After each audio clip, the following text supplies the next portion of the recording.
حضرت لقمان علیہ السلام اور گدھے کا واقعہ۔ حضرت لقمان علیہ السلام کی حکمت اور نصیحتوں کے بے شمار واقعات اور قصے اسلامی تاریخ میں نقل ہوئے ہیں۔ ان میں سے سب سے مشہور اور سبق آموز واقعہ حضرت لقمان اور گدھے کا قصہ ہے، جس کے ہر پہلو میں نصیحت اور عمل کی روشنی ہے۔ واقعہ کی تفصیل۔ حضرت لقمان علیہ السلام اپنے بیٹے کے ساتھ ایک سفر پر نکلے۔ دونوں کے پاس ایک گدھا تھا۔ سفر کے دوران یہ واقعہ پیش آیا جو نہ صرف حکمت سے بھرپور ہے بلکہ عمل اور دنیاوی رویوں کے متعلق قیمتی سبق بھی فراہم کرتا ہے۔ سفر کا آغاز۔ حضرت لقمان اور ان کے بیٹے نے ایک گدھے کے ہمراہ سفر شروع کیا۔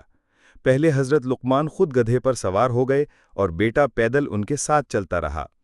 جب وہ ایک بستی سے گزرے تو لوگوں نے کہا، دیکھو کتنا ظالم باپ ہے کہ خود تو گدھے پر بیٹھا ہے اور بیٹے کو پیدل چلا رہا ہے۔ دوسری صورت۔ حضرت لقمان نے لوگوں کی بات سن کر خود نیچے اتر آئے اور بیٹے کو گدھے پر بٹھا دیا۔ اگلی بستی میں پہنچے تو لوگوں نے کہا، دیکھو کیسا نافرمان بیٹا ہے، خود تو آرام سے گدھے پر بیٹھ گیا ہے اور باپ کو پیدل چلا رہا ہے۔ تیسری صورت۔ اس کے بعد حضرت لقمان اور ان کے بیٹے دونوں گدھے پر بیٹھ گئے۔ کچھ دور جا کر مخالف لوگوں نے دیکھا تو بولے، کتنے ظالم لوگ ہیں، ایک کمزور جانور پر دونوں سوار ہو گئے۔ چوتھی اور آخری صورت۔ حضرت لقمان اور بیٹے نے فیصلہ کیا کہ دونوں ہی پیدل چلیں اور گدھے کو بغیر سوار کیے ساتھ لے کر چلیں۔ پچھلی بستی میں لوگوں نے دیکھا اور کہنے لگے، کتنے بے وقوف ہیں، گدھا ساتھ ہے پھر بھی پیدل چل رہے ہیں۔ سبق اور نصیحت۔ اس سفر کے بعد حضرت لقمان نے بیٹے کو نصیحت کی کہ بیٹا، لوگوں کے کہنے کو بنیاد بنا لیا جائے تو انسان کبھی بھی اپنی منزل تک نہیں پہنچ سکتا۔ ہر حال میں لوگ کچھ نہ کچھ ضرور کہیں گے۔ اصل بات یہ ہے کہ اپنے کام اور ارادے میں خلوص، نیت اور عمل کی مضبوطی ہو۔ یہ واقعہ حضرت لقمان کی حکمت، عقل مندی اور زندگی کے عملی سبق کو واضح کرتا ہے۔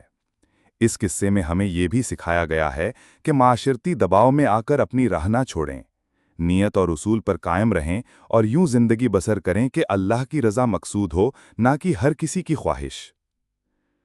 قرآن سے اشارہ۔ قرآن مجید میں بھی حضرت لقمان کی حکمت کی تائید اور ان کی نصیحتیں موجود ہیں۔ چنانچہ سورہ لقمان آیت نمبر 19 میں ارشاد ہوتا ہے، اور اپنی چال میں میانہ روی اختیار کرو اور اپنی آواز پست کرو، یقیناً آوازوں میں سب سے بری آواز گدھے کی آواز ہے۔ یہ بھی حضرت لقمان کی حکمت کی ایک مثال ہے کہ انسان کو اپنی بات اور طرز عمل میں اعتدال اور عاجزی اختیار کرنی چاہیے۔ خلاصہ، حضرت لقمان علیہ السلام اور گدھے کے واقعے سے یہ سبق ملتا ہے کہ انسان کو اپنی نیت مضبوط رکھنی چاہیے، ہر کسی کے کہنے سننے والے نہیں بننا چاہیے، اللہ اور اپنے ضمیر کی رضا سب سے مقدم ہے، حکمت کے ساتھ دینوی اور دنیاوی معاملات کو سنبھالنا ہی اصل دانش مندی ہے۔ یہ واقعہ آج بھی سماج اور تربیت کے لیے ایک زندہ سبق اور حکمت کی بہترین مثال ہے۔